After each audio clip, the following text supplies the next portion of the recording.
Compelling stories are not hard to find. You just need to know where to look.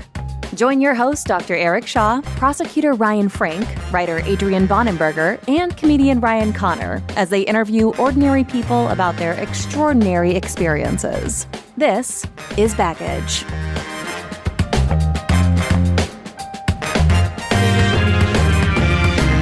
This is the first time, Dan, by the way, I've actually told them who's coming. Usually I surprise them, and the vote was they don't like when I do that. So now they know what's happening. It was because it's just weird because he would be like if you're surprising a kid and then the kid thinks they're going to Disneyland, but then he's like, and our guest today is Bill. He was a state trooper, and we're like, I'd rather have the information. I really thought I was getting an astronaut, and I got this fireman. That's cool.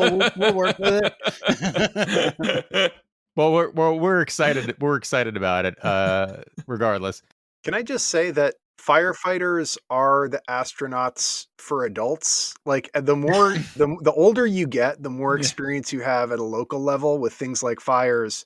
It's like people going into space start seeming more like magicians or something. It's like, that doesn't really apply to me. I never see that, but I see fires like, I don't know, a couple times a year. There's a house that catches fire. I have fires in my backyard, and I've got, a fire extinguisher out there with me. I just had one tonight. So I think that's, firefighters are the astronauts for people 40 or so plus. I mean, that's flattering, but I might disagree.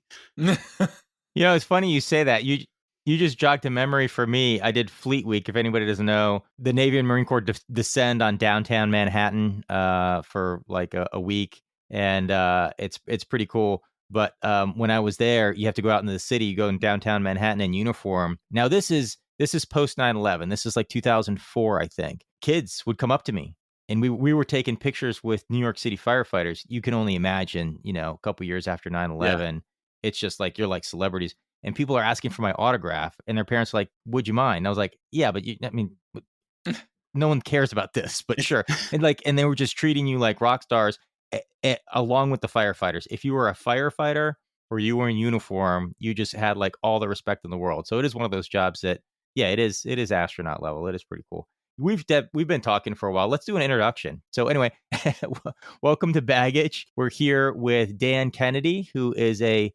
veteran Chicago firefighter for coming up on 20 years. Father of four. I like the way you phrased it. Four little terrorists. That's kind of how I view my kids too. But Dan, welcome to the podcast, and we're looking forward to learning a little bit about firefighting and specifically in Chicago. Yeah. Hopefully I'll do my best. I won't let you guys down here.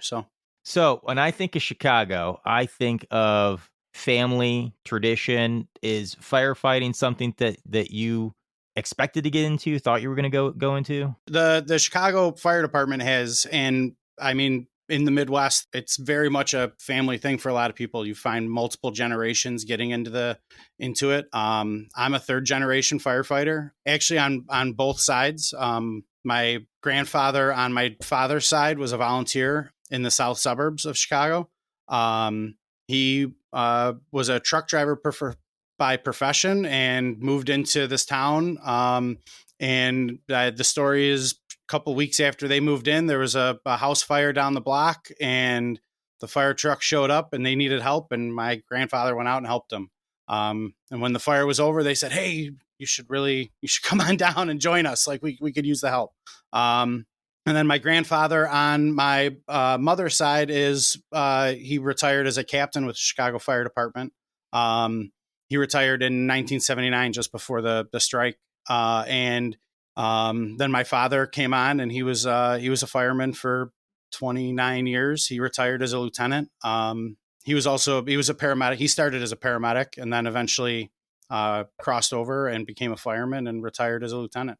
So you would think that it was something that like I was kind of born to do, and I wanted nothing to do with it.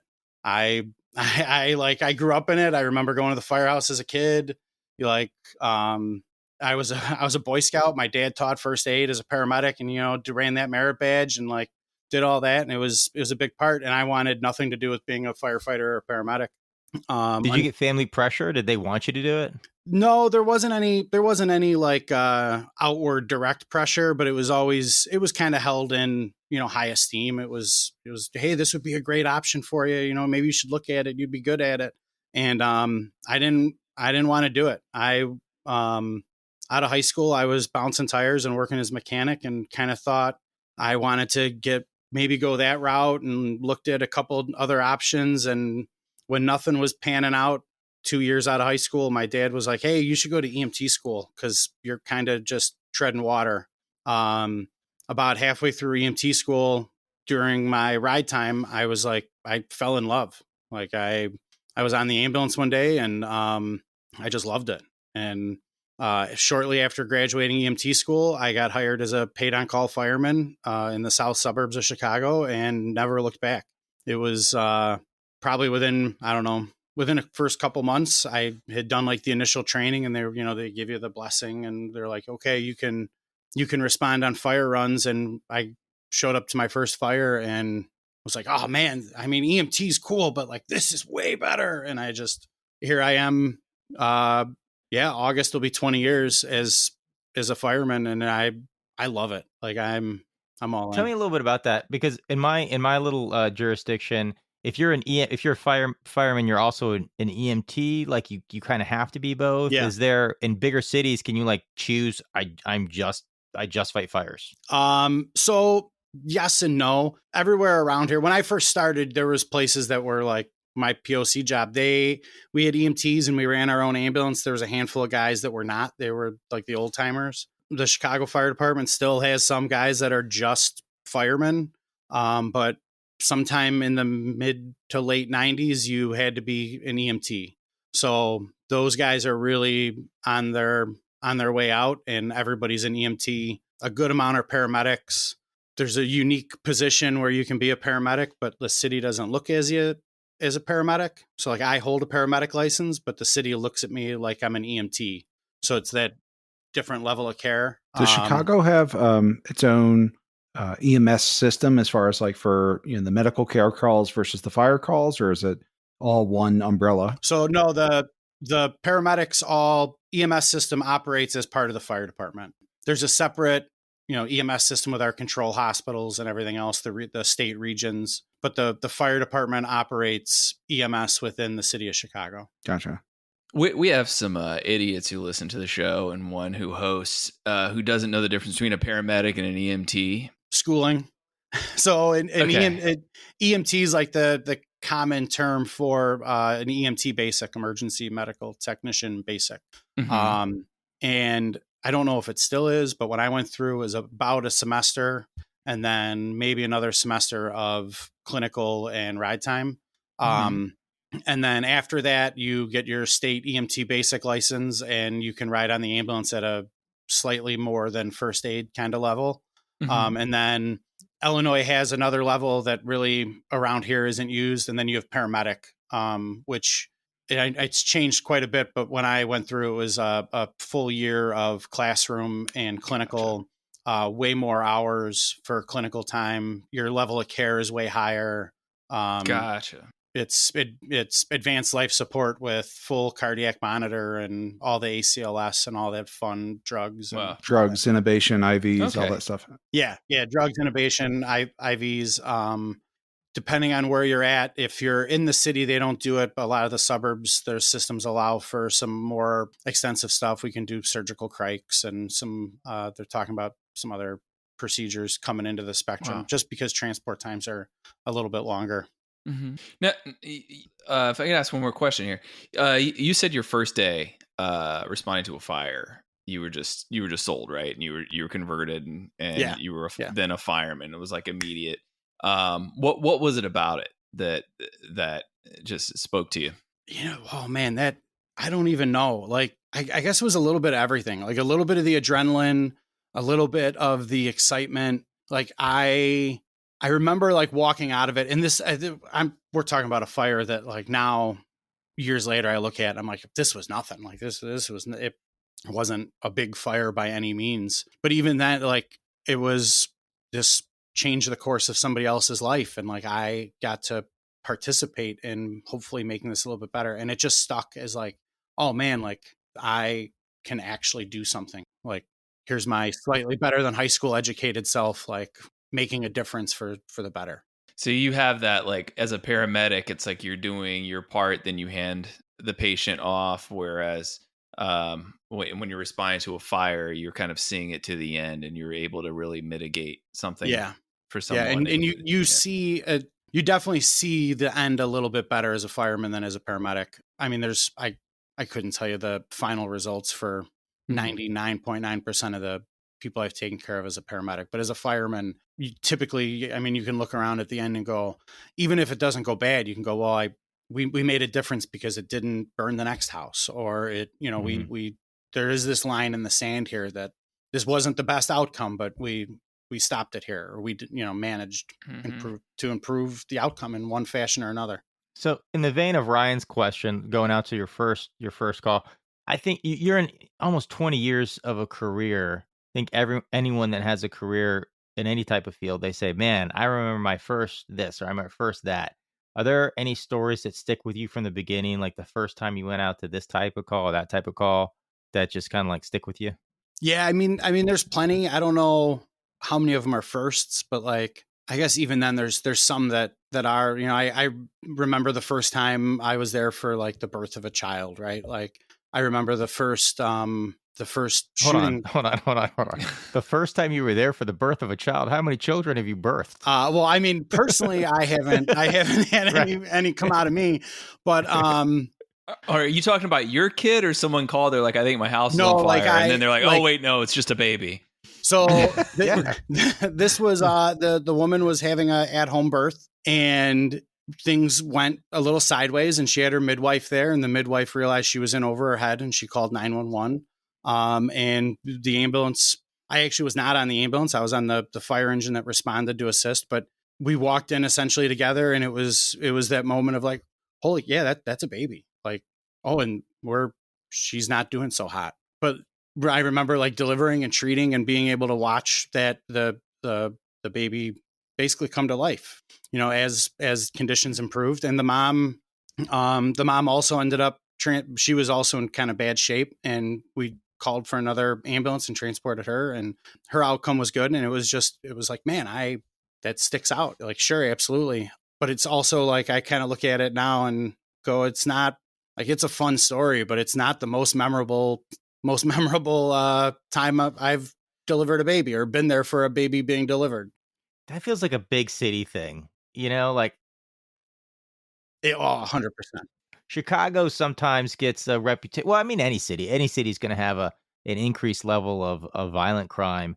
Did you find yourself having to respond to violent crime situations? Yeah, I came out of the academy, and I was in a pretty nice area coming out of the academy, and I knew that that's not where I wanted to be. So I put in for a transfer as soon as I could. I was super lucky. And I got an area of the city that is, well, our battalion is the busiest battalion in the city for fires. Crime's high. So there's plenty of the violence that comes around. And yeah. Now you say that like you wanted it. I did. You wanted the action. You wanted to be busy. Yeah. Did that change over time? No. You still feel that? I still really enjoy being part of that. People think I'm nuts, but I passed on a promotion about a year ago for the engineer's position because I wasn't ready to give up doing what I'm doing. I enjoy being the fireman. I enjoy being the hands-on, and the promotion would have meant that I was in a much more hands-off. I would have been driving the engine every day, and I wasn't ready to do that.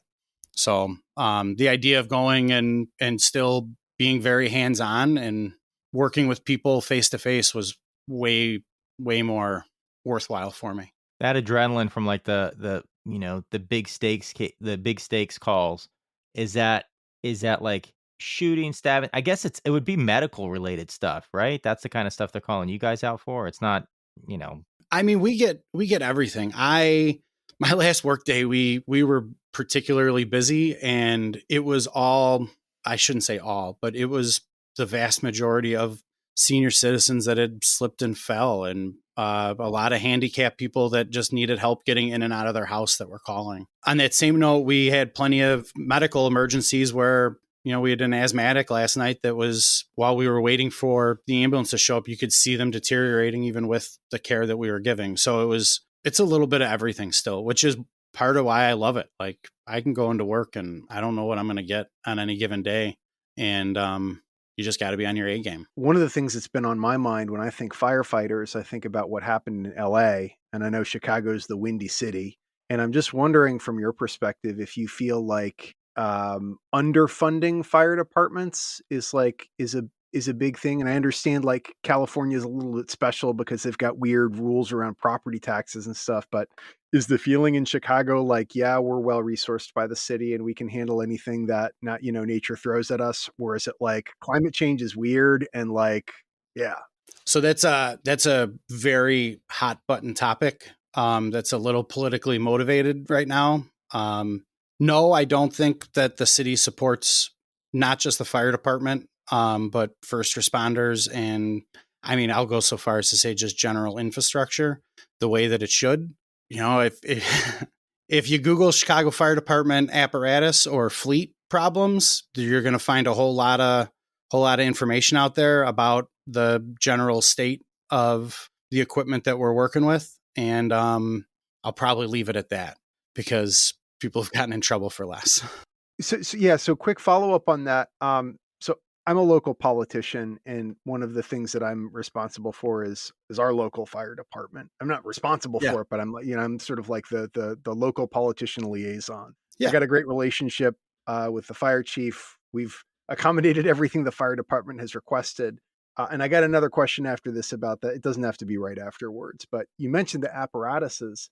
And one of the things I was shocked to find is that the cost of an apparatus has gone up by like 4 or 5 times over the past like 10, 15 years. And so part of it is a lot of cities are having trouble like keeping the apparatus being a term for fire truck, or having trouble keeping their fire trucks like in good running order. But then the other issue is like, why are these things suddenly like, I could have bought a car, like I could have bought a Toyota in 2008 for like $30,000. I can buy a Toyota this year for $30,000. Like, right. Like, but an apparatus used to be like $500,000 and now it's like $2 million. Right. And you're talking about manufacturer lead times that are in some cases 3 and 4 and 5 years. I can tell you that the engine in my firehouse that is our frontline everyday use engine is 24 years old. It's got almost 300,000 miles on it, which doesn't sound like a lot for a big truck, but you're talking about 300,000 like hard miles. Start it up, drive fast, stop hard, turn around on city streets. Like my ladder truck's a little bit better, but it's been in the shop now for 4 months, and we've been in a 23-year-old spare that I can reach up and almost put a finger through some of the support beams on the ladder because it's that rusted out. I don't know what the solution is, but whatever that solution needed to be, it needed to happen 5 years ago, and now we're dealing with it. When you saw the LA fires and you saw the fire department being like, we've been talking about this maybe happening for like decades, and it's just it's awful. It's very expensive. People don't like paying for it. Yeah. But like you were probably a lot of firefighters around the country are just sort of nodding their head and being like, there, but for the grace of God goes our city. I was just going to say that, I mean, the people, I think me looking at it from the inside out, the fire department's looked at as an insurance policy. Nobody wants to pay their homeowner's insurance, right? Like you get that bill and you're like, man, this is I got to pay how much? And God forbid I need to file a claim. Like this is nuts, until the day that you need to file a claim and it's not there. The bigger issue I think a lot of places are having is everybody likes the firemen. Everybody, likes seeing us, and they like, we're friendly and we've got a really good rapport. They can't put a value to what is actually happening. You see the fire truck show up on your block and you're like, there's no fire. What are they doing? They don't realize that like, yesterday we ran 20 something calls and the vast majority were medical, in a demographic of the population that really relies on emergency services for everyday needs. The fact that you guys have to get out there, and maybe not your department, but like so many of them have to get out there with the like fill the boot campaigns and stuff like that, where they're just asking for charity. is we unacceptable. do it. We do fill the boot probably 4 times a year for different charities here and there. And some of them some of those charities are our own fire prevention programs. I know in years past, and I would guess come this summer, we'll do it again. We go out and we shake the boot for our Survive Alive House, which it's a fire prevention public education program to bring the kids in and teach them, it's a house that they smoke out. And I know a lot of places have similar things, but I don't know if it's entirely run on charitable dollars, but a good portion of it is upkept by us shaking the boot. Can I say something about this? I just want to say something about the LA fires, because there's a lot of misinformation about our budgets that went nationwide. And I think most people don't know it, but I was evacuated and this was like a very personal thing.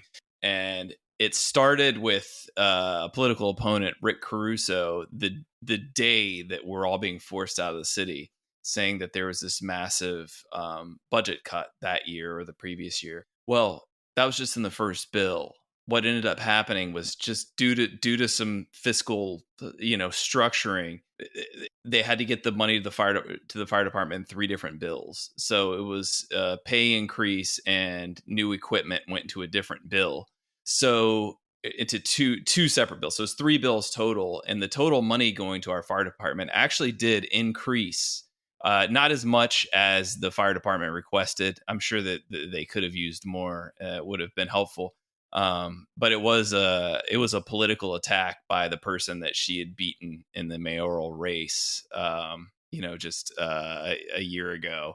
That's or 2 years ago, I guess now. What I was referencing was a Wall Street Journal piece where one of the heads of the not the chief, but like one of the deputies was like, look, it got into like property taxes and stuff, and the fact that like the California property taxes are fixed in a way that so the way the budget gets made year after year incentivizes like a little bit lower spending per capita than like a New York City, for example, or a Washington, D.C. And so they were saying like, look, we have been chronically underfunded for like 20 years. And we've been talking about a worst case scenario, but to the point about, that sounds very accurate. Like Dane was saying, this is something that's probably the case with like a lot of different metropolitan fire departments, in part because of chronic underfunding, like big underfunding, not like 1 year budget, 2 year budget. And then on top of it, of course, the fact that the apparatuses are a lot of them are deadlined now or kind of on their last legs because suddenly they're like 4 times more expensive. And a lot of the big cities, like the Chicago Fire Department, we don't control the purchase of our own vehicles. It's a different city department that controls all the purchasing, the maintenance and upkeep of our vehicles. And they're like essentially loaned to us to use. So we call it 2FM. It's Fleet and Facility Management, manages all the fixed facilities and the fleet for the vast majority of all the other city departments. And so like you can cut the fire department budget all day long. It doesn't affect our fleet budget, and vice versa. You can be like, oh man, the fire department's fleet is falling apart. We need to increase their budget, but you can give us all the money in the world. It's not us that need it. It's 2FM that needs the money to hire the mechanics and get the apparatus, because it's all them. And it's just the way the city, at least for us, is structured. So the question I wanted to ask before was we started talking about the pandemic and COVID briefly there. And just, I know being in the medical community and seeing kind of stories online about how things shifted so quickly, kind of like for and then against the EMS community. And I just wanted to see if you could maybe tell us a little bit about your kind of COVID pandemic experience and what did that look like from your perspective? So I had a really fun COVID experience. I had 2 children born. One was April of 2020. So like as this was kicking off, I was still a paramedic on my fire apparatus, and I was the only paramedic assigned to my apparatus, which means that I was the only one like obligated to go in and actually take care of people. And I had had a newborn at home that I was like deathly afraid, Oh my God. as all of this was kicking off. So it was a very like super stressful time in the beginning. And those first couple months, like, I don't like, you hear the stories of like, or maybe you haven't, but the stories where like you would go in and you'd start to talk to somebody and be like, all right, come on, let's get outside of the house. And they would just stand up and kind of fall over dead. And there was, I personally had one or two of those where it was like, they would stand up and they were in such distress that they couldn't take care of themselves. And you had to get them out and just do your best. And then afterwards you stood next to the rig and the other guys sprayed you down with Lysol or hand sanitizer, and you just kind of hoped for the best, because it was scary in the beginning. And by 6 months into it, it was kind of like, all right, we got another COVID run. Like, and we would get notifications when they would come in. If it was like a known COVID, or if a high suspicion of it, they would give us on our dispatch. Like, I don't remember what the code was, but I remember my company, everybody handled it a little bit different, and the city policy was not entirely explicit, but like I would tell the guys, like, I'm the only one that's legally obligated to go in and talk to and deal with these people. So just hang out by the front door and I'll call you if I need you, but we'll get them outside and we'll go from there. And like, we were a relatively young firehouse. A bunch of us had young kids, and it was like, just minimize it as much as possible and do your thing. I'm the only one that has to do this. So that's how we handled it. Months later, it was totally different. And I feel like you could see, in hindsight, you could see, like, looking back, like when those, like the variants would start to come up, and like the outcomes were better for patients. You weren't seeing as bad of, as sick of people. They were still COVID positive, but like they just weren't as sick, and you could see that. And I feel like that's where a lot of they just didn't understand like how the disease progression worked or was working. And so it became like this fake thing. So you're saying COVID was real? I'm just joking. Just joking. Like, it obviously happened, right? Like, I mean, we had one of our early episodes was a COVID virologist. So okay, it happened. It was there. It was real. Whenever there's a conspiracy theorist about like COVID wasn't that bad or whatever, I'm like, talk to somebody from like a big city. Talk to somebody from Chicago or New York City when it first kicked off, and talk about how like it was a big nothing, because I don't think they would say it was a big nothing. I will say that like when it first kicked off, and in those first, I'm going to say 6 months, maybe it was shorter or longer. But in those first 6 months, like the fear was really high, and it almost felt like we were dealing with it so often that it like almost became like it was just another run. Like, okay, here comes another flu. And you'd kick into that routine and be like, all right, this is how we're going to handle it. And this is what we're going to do. And, I got COVID. I think it was just before Thanksgiving of 2020. And it was like, here we are. Like, okay. Mm-hmm. And then I got it again right before my second daughter was born. And it was like, okay, here we go. Yeah. I think a big thing for healthcare providers, honestly, as soon as we started hearing about it, we were like, just find someone who hasn't coughed in my face and let's get this over with for myself. But I think the much bigger worry was passing it on to loved ones and patients. And it's that kind of like personal responsibility where we'll sacrifice ourselves. But the thought of ever getting somebody else sick was not tenable. And that was always the one that scared me so much. I had, my father's a liver transplant patient and was only, I think, 2 years post-transplant, and he was having some complications at the time. So it was like, he was very immunocompromised. And then my father-in-law had just finished like chemo and radiation. So it was like, he was compromised. And the difference between my father and my father-in-law and the way that they took COVID couldn't be more night and day. Even though both of them were immunocompromised, it was, they just were very different in it. And I think I can relate. Yeah. Different relatives taking very different approaches to the COVID pandemic. So my dad was a paramedic. He took the kind of the same path that I did, where like, it's going to happen. I'm going to get sick, and either I'll have a good outcome or a bad outcome. There's no way around it. Like, why lessen my life for this. And it was, my dad took I don't want to say at the time it was I thought it was a kind of reckless approach. And now I'm like, he's still enjoyed it and he had a good outcome and good for him. Not saying he didn't think it was real, but he definitely took a different approach to my father-in-law, who was like, nope, I'm inside and I'm done and I'm isolated. And I will be like this until it's okay.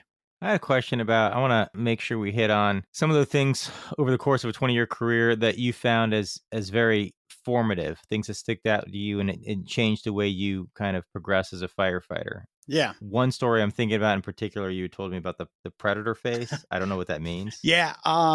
That's a little dark humor. It was a motorcycle accident. I'm going to say I was a paramedic probably about 3 years, maybe 2.5, somewhere like that. I had gotten a full-time job. I was relatively new paramedic, first full-time job. We had a bad motorcycle accident. And, the policy at the time was you got 2 ambulances on auto accidents. So I was on the second ambulance that responded, and one of the paramedics on the first ambulance just kind of froze. They didn't have a really good, they just froze. So I refer to it as predator face. It was a T-bone motorcycle accident, and this guy ended up going through the window of the sliding glass door on this minivan, and then out the other window on the sliding glass door. And if you've seen the Predator movies, when he takes his mask off and smiles and his chin opens up this way, like that was what this guy looked like. And the paramedic on the other ambulance just kind of had one of those like overwhelmed, froze up moments. Kind of like how Ryan kind of looks right now. Yeah. Yeah. Okay. A little more tongue, but yeah. And the other person froze up. Me and my partner at the time, this was a department that was in a transition, moving to an all full-time department. We were riding 1-on-1, which means you had one EMT basic, and then one paramedic on the ambulance. So I was in a position where I didn't have a lot of experience as a paramedic, but I was the paramedic. And although this other ambulance was there, they kind of froze up. So myself and the partner from the first and my partner ended up treating this patient and moving on. It wasn't the best outcome for him. I feel like we gave him the best chance, but he ended up passing. In the days after that, and even now, like I look back at it, I'm like, that was a point where I said, like, I need to be good. Like, I can't let that happen to me. Because I don't want somebody to be looking, or a family member to look over and be like, all right, they're here. And all of a sudden just that lockup. And that was like the light bulb in my mind that was like, I need to be the best that I can do here and take this serious to not have that sort of outcome. So, and that translated really towards everything I've done in my career, where 1984 wasn't supposed to be a guidebook, but here we are. If you think living in a dystopian hellscape is kind of scary, you're going to love Band Camp, a comedy podcast where we read banned books and try to figure out why they were banned in the first place. We've tackled Fahrenheit 451, Slaughterhouse-5, and now, because we're basically living in an Orwellian sequel, we're reading 1984. Banning books isn't just stupid, it's dangerous, because when the facts get erased, the lies take over. And that's why we've got ourselves a fact-checking robot to help us separate the truth from what they call alternative facts. New episodes drop every Tuesday and Thursday. Search Bandcamp, that's band with 2 N's, and start listening today, before they ban podcasts too. That department that I had just gotten hired for they were incredible when it came to going to furthering yourself with education. They would pay for classes. They would pay for you to go. They weren't the busiest department around. They knew that, but they really tried to supplement real world experience with education and classroom and training. And they would foot that bill all day long. And I tried to take advantage of that and make sure that I went out and took classes and bettered myself. And at the same time, I was still working as a paid on call fireman. And that department was a very young department. Like, I was with 3 years of experience, and they were like, "You're the senior guy." So it was a way different mentality between the two. But being the senior person over here and actually getting promoted at the paid on call place, I was in my early 20s. I was 21 or 2 years old, and all of a sudden, like, looking back, and like, I had people that were looking to me to make decisions, and that single motorcycle accident, and the way that the person that I should have been looking up to didn't respond the way that I wanted him to, made it so much more important in my mind that I respond better for the people that eventually look up to me. And to this day, I have 20, like you said, I'm entering my 20th year, coming up on my 20th year. And, I'm still taking classes, and I'm still trying to do things to make myself better. And it just, you have to, right? Like, when I had experiences like that, and we kind of talked about this with Ryan's dad's episode, almost muscle memory kind of takes over, and like all the training kind of kicks in, and you're just doing it almost robotically. Can you speak more to that, about like, stressful situations you've had where you're just like, okay, this is happening, and we're going to get this done, and how you've responded to those? Yeah. So probably the best worst example of that is more on the fire side than as a paramedic. We had a member from our ladder truck fall off a roof and get hurt. He took a 30-ish foot fall, and in that moment, that like, as it's kind of starts to come together, the muscle memory kicked in, and I was in a position where I was able to help him a little bit on the ground, and particularly help him in the ambulance. I ended up transporting with him in the ambulance. But the ability to just kind of turn off your brain and let I don't want to say like instincts, because that sounds very, I don't know, it doesn't sound right. Training and instincts. If you're trained enough, the instincts are what you know.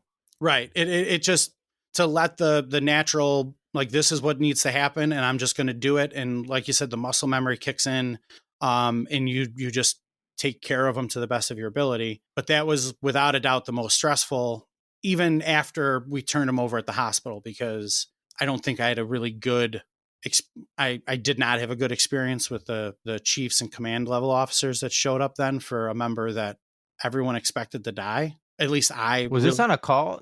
Yeah. So this was on a fire. We were the second truck. Oh, wow. We were the second ladder truck for a house fire. He went up to the roof to assist the team that was already on the roof working. The rest of us went about our normal assignments for a fire like this. While he was on the roof of this house, it was a 2.5-story frame, but in the neighborhood we have, the basements aren't really basements. They're only like 2 steps down. So a 2.5-story frame is really like a 3.5-story frame. So he ended up sliding off the roof, fell off the gutter line and into the gangway. He just barely missed a large amount of debris and other stuff that was in the gangway in between these houses. And he was really seriously injured. He ended up having an open book pelvic fracture, along with several other broken bones. But in the moment, like, you hear the Mayday call, and it was such a frantic, like, I was on the first floor operating, and you hear just the initial, like, Mayday, Mayday, Mayday. And everyone kind of froze, and you look at each other and we're like, we all heard that, right? And it was followed up with Steve fell off the roof, and it was like, oh, F. Yeah. And I happened to be in a position where I could leave what I was doing. Me and him were the roof team for the day on our truck, because we were the second ladder truck. We split up, and we have other assignments. But like, if we were first, it would have been me and him up there. And it really hit home right away. We get out, and like I said, he was in the gangway. It took quite a bit to kind of free him from some of the debris that he was in and get him out where you could actually package him up and take care of him. And as we did that, the muscle memory kind of kicks in, as this is where we need to, like, you shut off a lot of the other emotional responses. Like, yeah, you have to. I mean, this is a guy that I've worked with for 6 or 7 years at this point, and our kids have hung out together, and we go to each other's houses for parties, and it's our wives talk to each other, and like, it's more than just the coworker that you see. And when we first got him on the ambulance cot and started to get him undressed and seeing the extent of his injuries very early on, I looked at him and I was like, man, this is going to be a really bad phone call when we get to the hospital. Like, but in that very same instant of like, this is really bad, you have to just turn it off. This isn't, this is a guy that he is a friend, and in this moment I have to treat him like a piece of meat, and to move through the steps that I know have to be done to give him the best outcome. And here we are, almost a little more than a year, and he's back to work, and it's amazing. Like the outcome couldn't have been any better, but it was pure muscle memory, pure just training in everything from, we train on how to remove the firefighting gear off a fireman that's injured to minimize, making things worse. And, this is all stuff that like the firemen are really good at, because that's what we deal with, right? Like I put my fire gear on several times a day. Our paramedics are not necessarily firemen. They're not firemen in Chicago. So that removing the bunker gear, the firefighting gear off a fireman is not a normal thing for them. Like that's, so as we were taking care of them, it was the paramedic in charge actually goes, somebody do this. Like I don't know how to do this. And she had to move out of the way, and me and another fireman ended up undressing him so that we could take care of him. But it all goes back to that muscle memory of how have you trained? Like, have you taken it serious? Have you looked at it and treated it like it's a real thing? Because it sure as shit was that day. Tell us a funny thing. Yeah. So this is both a follow-up, and I think it might be another one of those trends that I've noticed here in my little town, and I've heard about anecdotally other places, which is like volunteer fire departments are really shrinking, at least where we are. And there, it seems like there's a couple of reasons for this, or a few reasons. One of the reasons being, it's just like, actually, a lot of institutions have been moving from volunteer over to professional for a long time, for like 100 years or so. Like the military used to be militias. It used to be largely voluntary a couple hundred years ago. And the police used to be a constabulary. It used to be, for the most part, voluntary. Fire department, almost entirely voluntary in the beginning. And it's just kind of like the last public services type communal organization to become fully professionalized. So part of the question is, are you seeing that too in Chicago, like diminishing volunteer fire, sort of participation, fewer volunteers? But then also the other part of it is, it sounds like there's just also a lot more training that you kind of have to do to be a modern firefighter. Like there's more kit, there's more stuff, there's just too much specialized knowledge to show up once a month and be like, okay, I'm going to do my training and I'll be like one of y'all.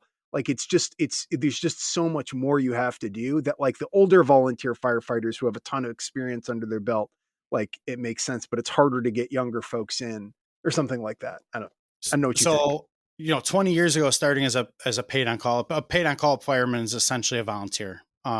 You get paid only for the time that the call comes in, for that it takes to complete the call. It's not where I was at. It was not, the firehouse wasn't staffed. I was responding from home. It was for all intents and purposes, I was a volunteer when I started. The training to get so that I could ride the truck for that first fire was like 3 hours one night a week for like 2 months. And it was like, cool, you're good. I was already an EMT, but like to be a fireman, that was it. It was like, can you put the gear on? Can you do this? Can you do that? Illinois had at the time a curriculum, but of like what training was necessary, but there was no you couldn't enforce it. And it all came down to the jurisdiction that you worked for and how they wanted to handle it. So maybe not long, but several months before I went to a fire academy, I was answering fire runs on a fire truck. And it was I just kind of hoped that like maybe the guy next to me was a little bit smarter. The volunteer fire departments are, and I hate to see it because they want to help. And a lot of these guys are really, they're good. Like I'll come back around to it, but they're good. But the requirements are becoming much more stringent. Like Illinois, the state fire marshal is really coming down hard on training and making sure that you're meeting minimum standards. OSHA is getting involved in a lot of stuff. We have OSHA showing up to our fires in the city of Chicago saying, hey, you're not wearing your gear the way that you're supposed to. You're not doing this, because it becomes a much more, there's consequences there when the training isn't right and when you're not doing things right. It's just, I think it's part of like the litigious society that we're in also. Like Joe Blow shows up and just starts smashing holes in your wall. People don't assume that he knows what he's doing anymore. Like before it was like, oh man, that guy came and saved my house. Now it's like, well, why did you do that? You caused all this damage. There needs to be, and I don't want to dump on the volunteers, because the volunteers really fill a need in a lot of areas and parts of the country that you just won't get service otherwise. A couple of factors there too, to kind of steal a military term. Like there's mission creep, and then there's also like CYA, and also standard of care. And so all those things, like the more trained up the professional groups get, the more it raises the standard of care for the volunteers. And then you start to get this CYA effect of it's like, well, shit, everyone else needs to catch up. And it becomes more and more difficult for those smaller organizations to hold their own. Right. Yeah. And that's definitely the case. The big cities have lots of resources and put these, intricate teams together. The smaller cities around kind of work together to do that. And then as you get farther out, how does the volunteer that can only submit or can only do a couple hours a month keep up with, rope training and all this other stuff that but that might be most of what they do, which I was going to make a point earlier that some of these volunteers are really, really good at what they do. The small town that I work for, we donate a lot of used gear down to a small town in Southern Illinois, just outside of the state park. Is it Garden of the Gods State Park, I think? And they do tons the vast majority of their runs are rope rescues in the state park. It's a there's a lot of cliffs and just whatever, and they do rope rescues, and we don't do rope rescues up here, but those guys are really good at it. But they're all volunteers, and they're really good at it because they do it, but they can't keep up with, some of the training that's being mandated. The state wants you to do, I don't know the numbers off the top of my head, but X amount of hours, you have to do the class, which is a week or two at a time. And then every year you're doing continuing education to keep those skills up.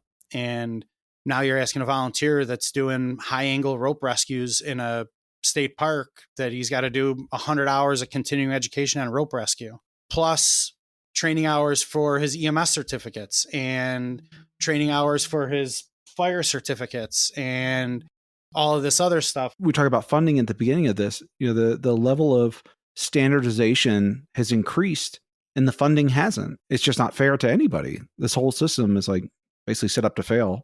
Yeah. It's the mission creep. The mission creep's a big thing. Is the money like, I mean, a lot of the reasons that higher education's gotten more expensive, right, is because state money that was going to before is now going to higher healthcare costs. And is that something that's happening to emergency services too? Is you're just seeing money that would have gone to you that's gone to healthcare costs as they've gone up? I don't know. You're speaking of something that's outside of my wheelhouse.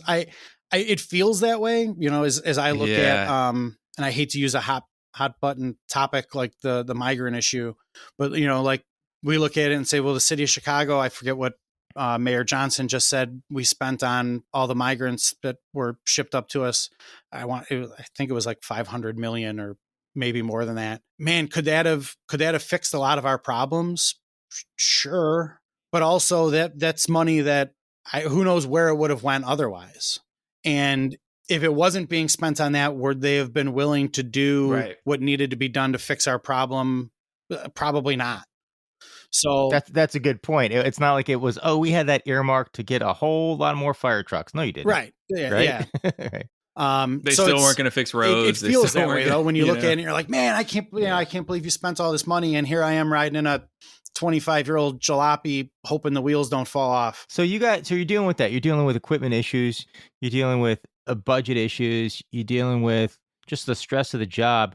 Did you ever show up to any calls where the population wasn't with you? Where you were any concern about, people in the area while you're trying to assist aid?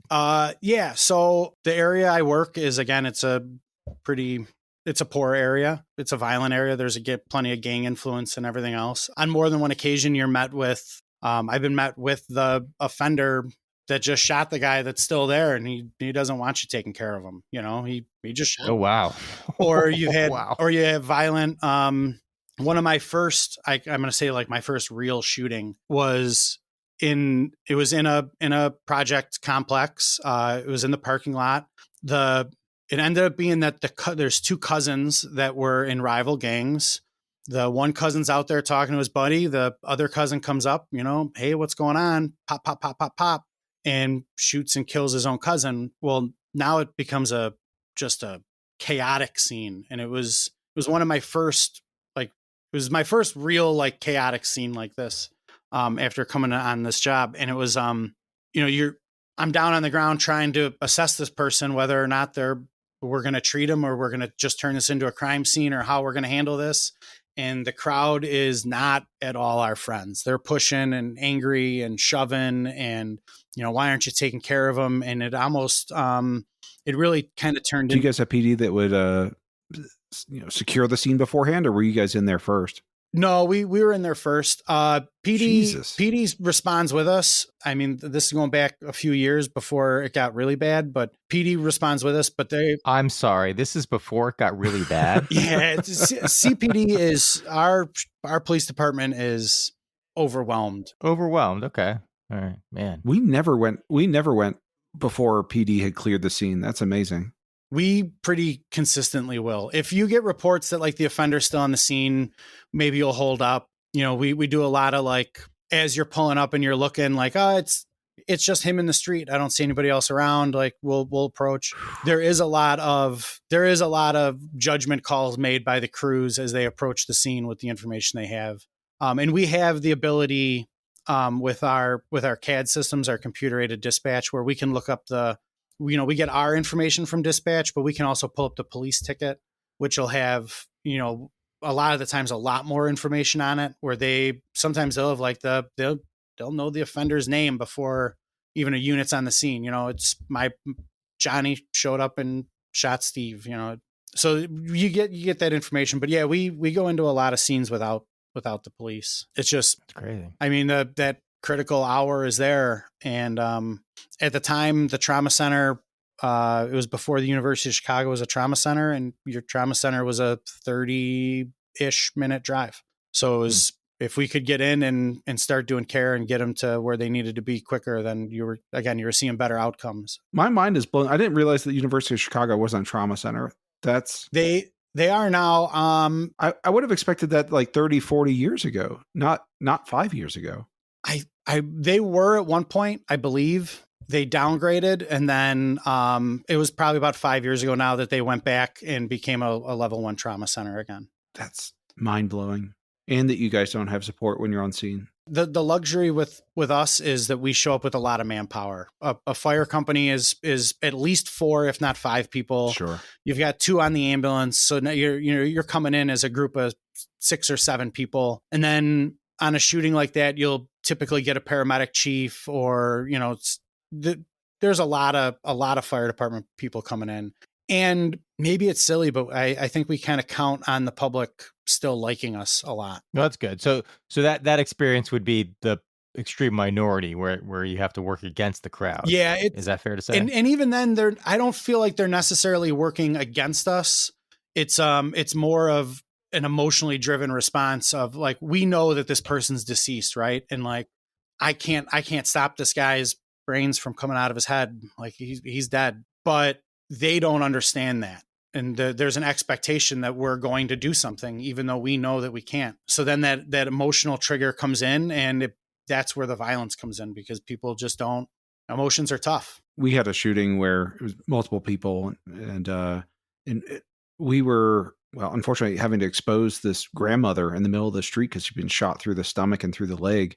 And people were yelling at us like, "Why are you doing this? Why are you taking your clothes off here?" And it's just like, please, please, please let us do our job. And people were just getting so angry, and it was so scary at the same time.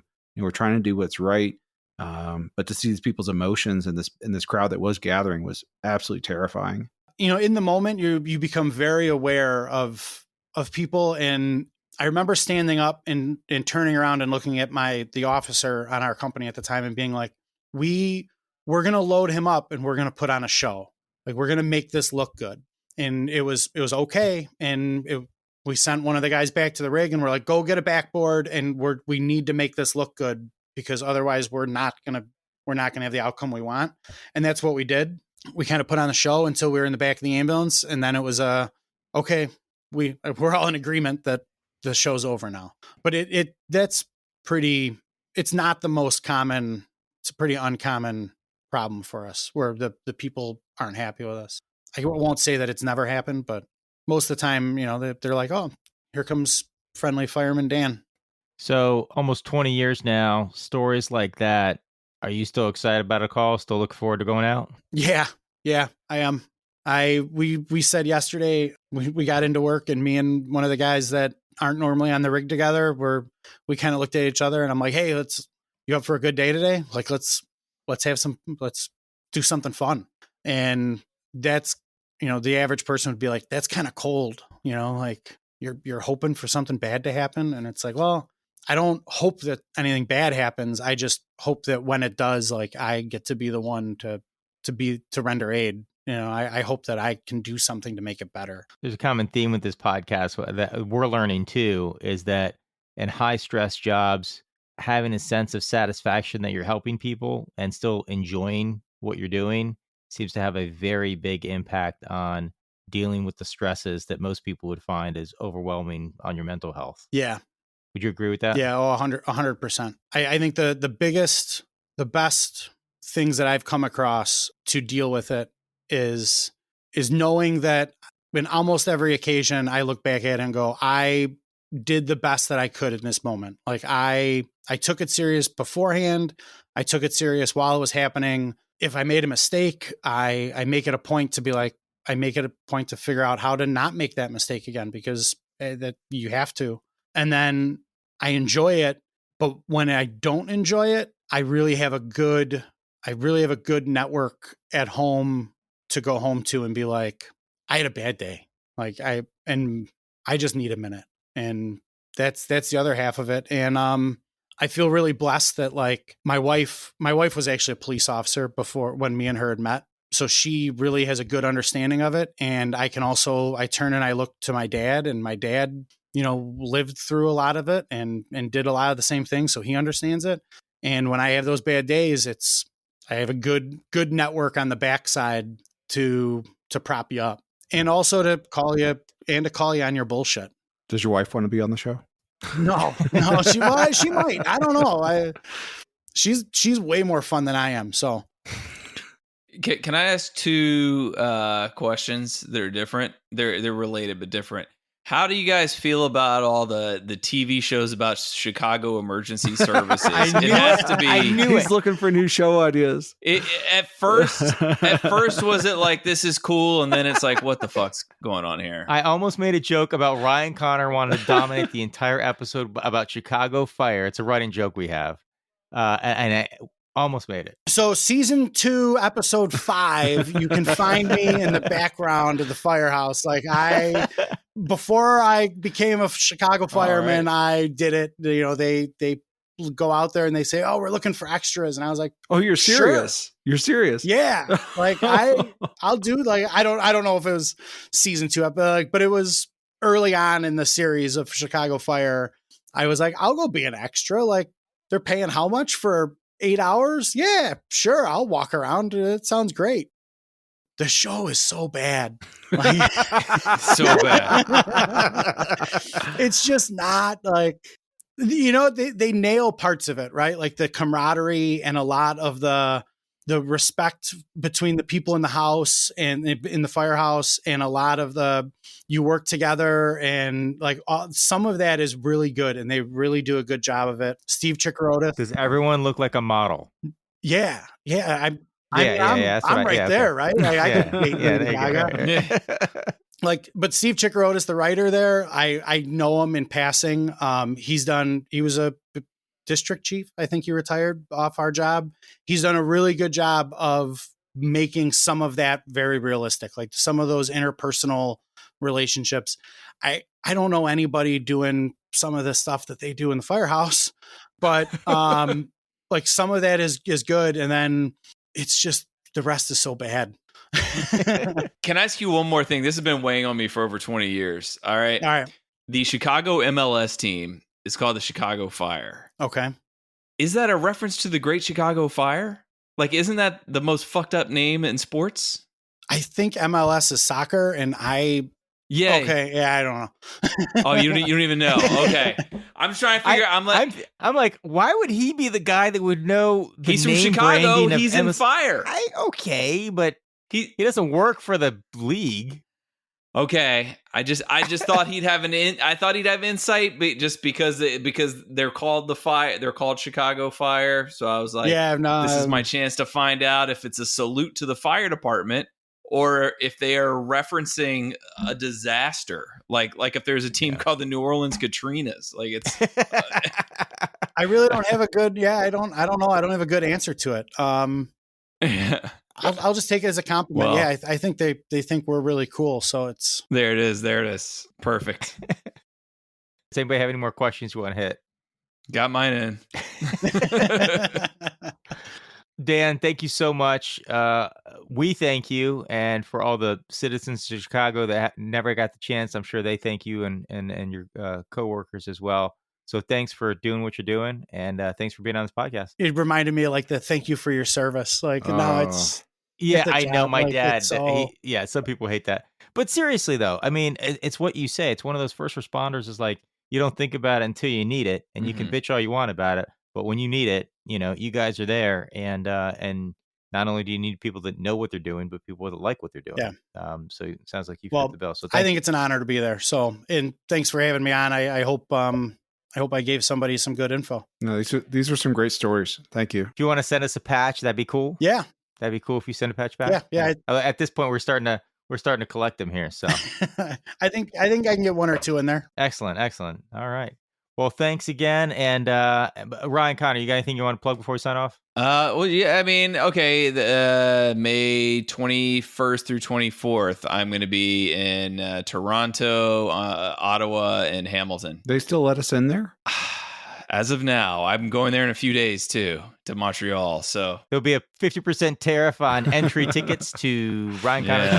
It doubled. Then it got cut in half. Then it doubled. Yes. Dude, pick up some electricity when you're there. As much as you can. Just stash it in your bag. It's going to be expensive. And aluminum. Right. That's when you come back across the border. Do you have any aluminum? This episode's going to hold up so well over time. 3 years from now, these jokes are really going to hit. All right. Hey, I got a Ukraine flag in my background, so I'm going to be in a camp somewhere. Yeah. JD Vance is going to re-educate you. Oh, well, all right. Now it's getting sad. All right. Well, thank you, Dan, for being with us. And everybody, will see you next time.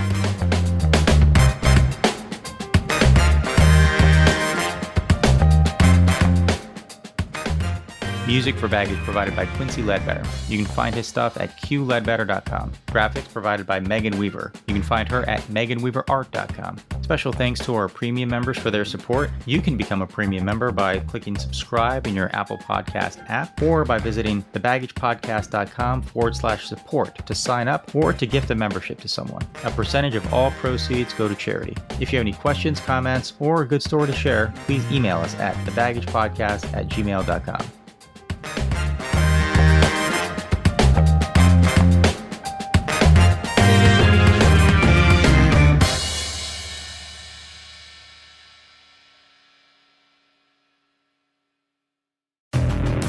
the Baggage Podcast, which of these 4 people has encountered a cryptid and which cryptid did they encounter? Now, Ryan Frank, one of the 2 Ryans, he's already a fan of our show, Mondo Frico Podcast, so we have to be nice to him. And he's an attorney, so he works in buildings, right? Right, yeah. I'm not thinking cryptid. I'm thinking he's seeing some sort of a haunting. And if we do the typical haunting, it's the woman in white that travels to the courthouse, maybe seen occasionally by the night watch person. But I think Frank might have caught a glimpse of her once in a while. She's like an old file clerk that had been there. Started when the courthouse, before it was built. Mm-hmm. Did she die in a filing accident? Filing cabinet fell on her, yeah. She started loading the top drawer first, and then she pulled it open too far. Yeah, poor Marge. Where's Marge? And where's my files? Mondo Frico Podcast.